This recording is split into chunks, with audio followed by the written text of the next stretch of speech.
DZXL.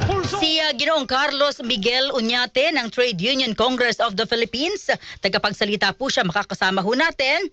Sir, live kayo sa RMN DZXL Manila, si Radyoman Lourdes.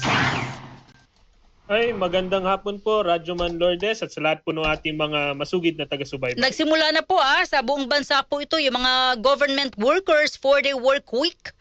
Ano po ang inyong say ho rito as a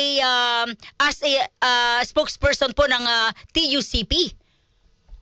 Opo, ang Trade Union Congress of the Philippines, TUCP, kinikilala po namin yung opsyon na magkaroon po ng compressed work week dahil hindi talaga tumitigil ang pagsirit ng presyo ng gasolina. Gayunpaman, pinapaalala ho namin na kaiba sa pribadong sektor, hindi ho ito pwede gawing sapilitan o mandatory. Yung 4-day work week, kailangan may malinaw munang usapan at in fact, written agreement between the workers and their management. Ito po ay para siguraduhin na wala hong diminution o kabawasan sa benepisyo at sweldo, lalo ho, mas marami tayong mga manggagawa ho na arawan ng sweldo Sila ho ang nangangamba kung mula 5 o 6 na araw ay magiging 4 na araw na lamang. In fact, ang amin pong pinagdidiinan, yung 8 oras na trabaho po, ito po ay karapatan. Ito po ay standard. Kung pag nagtrabaho po tayo ng higit doon, ito po ay dapat automatic overtime pay. Dahil batid po natin, especially for mga labor-intensive industries, pag pinagtrabaho po natin yan ng 10 oras, yung mga manufacturing, construction, mining, tumataas po yung tsansa nilang maaksidente o di kaya naman bumaba po yung kanilang productivity. Pero yung sa government workers naman po, yung mga nasa ilalim ng pamahalaan, marami ko kasi nagtatanong, kung halimbawa papasok ka ng, for example lang, alas 6 ng madaling araw hanggang alas 7 ng gabi, wala namang pupunta sa mga tanggapan ng gobyerno ng 6 in the morning until 7 ng gabi. So hindi raw po ba, opinion lang ng ilan, hindi ho ba kalugian pa ito sa bayan? Kung ang ilang po'y papasok ng early na wala namang pupunta sa opisina or inaabot ng gabi na wala na rin namang pupunta sa opisina?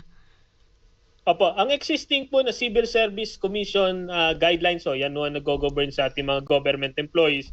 Actually, nagme-mention po doon ng number 1, yung tinatawag nating work shifting. Yung sa oras, sinisiguro na in the entire day, meron ho dyan dapat na, lalo yung sa frontline services, yun po hindi ho pwedeng i-apply yung basta 4-day work week doon. Doon naman sa usapin ng oras po, sa mga 4 days ang ina-apply, usually nagiging setup dyan is 8 a.m.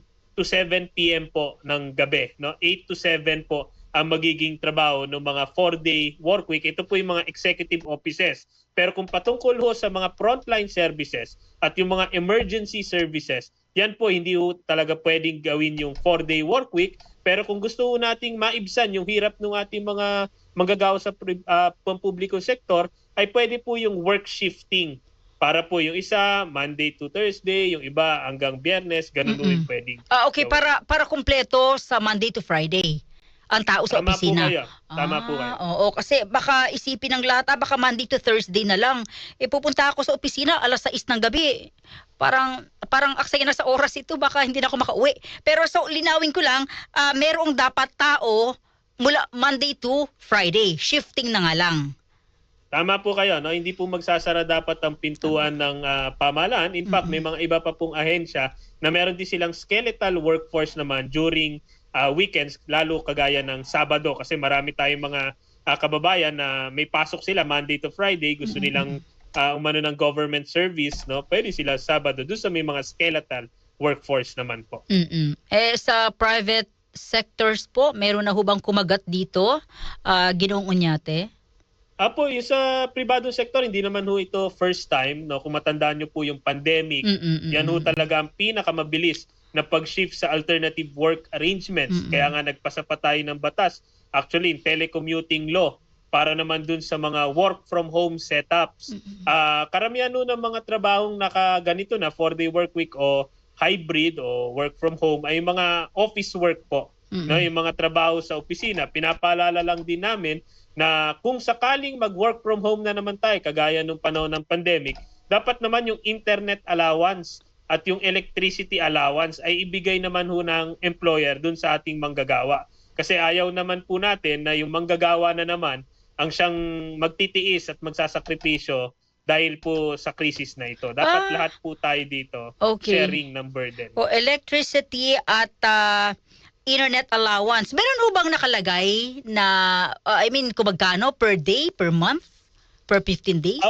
Wala po itong standard sapagkat naunawaan natin na walang one size fits all dito eh. Iba-iba ho kasi yung mga pangangailangan, iba-iba ho yung sirkumstansya ng mga kumpanya, kaya doon ho tayo bumabalik na kailangan meron talagang consultation between sa employers at sa workers. Hindi po pwedeng unilateral lang din na yung ating mga boss lamang ang nag-decide na starting bukas, work from home na tayo. Hindi yung kubrang ganun.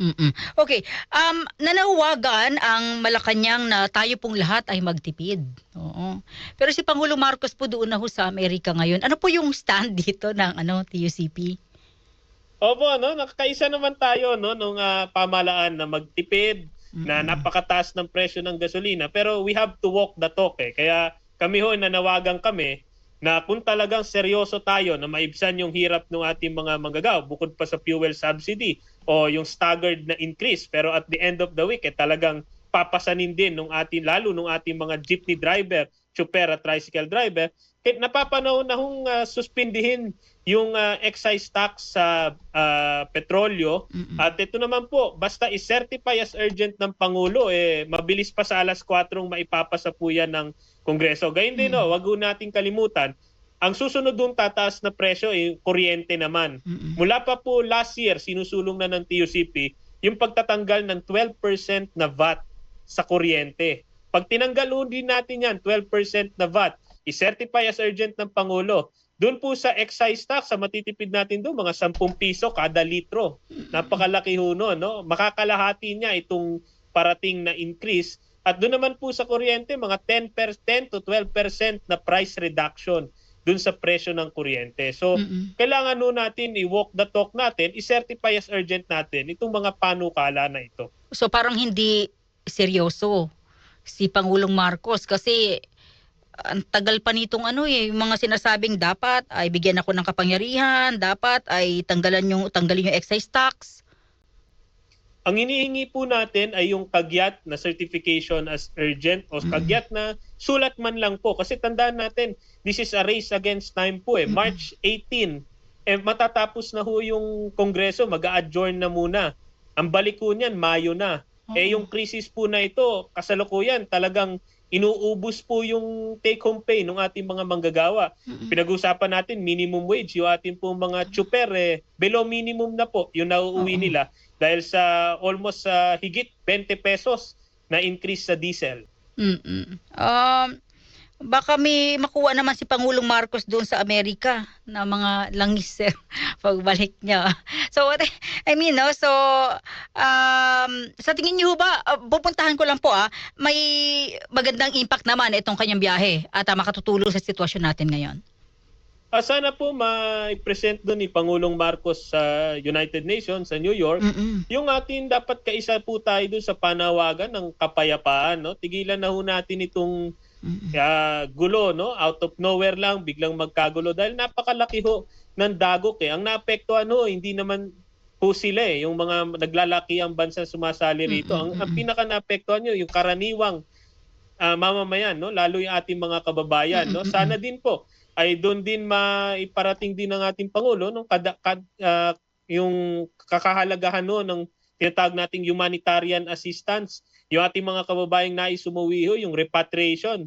Nung day 1 pa lamang po namin sinabi yan, halos wala pang gusto umuwi nun. Ngayon, libo-libo na po ng ating mga kababayan ang nais ng umuwi papunta dito. Napapanahon na ho kayo sa tingin niyo po na magtaas na naman ho magtaas ng sahod sa mga manggagawa sa sitwasyon ito? Dapat ho yan ay pag-aralan muli itong legislated wage increase. Ngunit batid ho namin na nahirapan din naman yung ating mga employers. Kaya ang isang compromise na sinasabi namin sa Pangulo, pwede naman niyang utusan yung regional wage boards na mag-issue ng tinatawag nating emergency cost of living allowance. Malinaw naman pong merong emergency at ito pong emergency allowance, dahil nga allowance siya, hindi po ito magpipigure in sa basic pay, sa retirement o sa overtime po. So mas magaan siya habang patuloy pa rin po nating hinaharap itong krisis na ito. Emergency cost of living allowance. Meron ba kung nakalagay kung magkano po ito dapat? Ito po ay parang isang wage order, kaya kami po ang ine-estima namin dapat mga 100 hanggang 200 piso na emergency cost of living allowance, kasi yun yung hinihingi ng manggagawa na umento sa sweldo, no? Kung matandaan nyo, mula pa nung 19th Congress, yan na po yung hinihingi ng ating mga manggagawa. 200 per 200 per day ho ito 100 to 200 per day. Okay. Yung cost of living allowance po is daily. Daily rin po yan. Hanggat ganito yung sitwasyon natin. Hanggat ganito po yung sitwasyon, hanggat ganito yung level ng gasolina, halimbawa, marami naman po mga indicators. Kami po kasi nababahala din na walang kasiguruhan yung timeline nitong Middle East conflict. Naririnig natin Estados Unidos, 5 linggo daw. Naririnig natin Iran, walang katapusan nito. So hanggat ganito po ang krisis, hanggat ganito ang kinakarap natin, kailangan ng subsidiya, kailangan nun ng salbabida ng ating mga Ano pa ang inyong mensahe sa mga manggagawa, Ginoong Oñate? Opo, sa ating mga kababayang manggagawa, hindi lang yung narito, no? Lalo yung nasa Middle East. Kami po ay kaisa sa panawagan ng kapayapaan at sa kaligtasan po nila.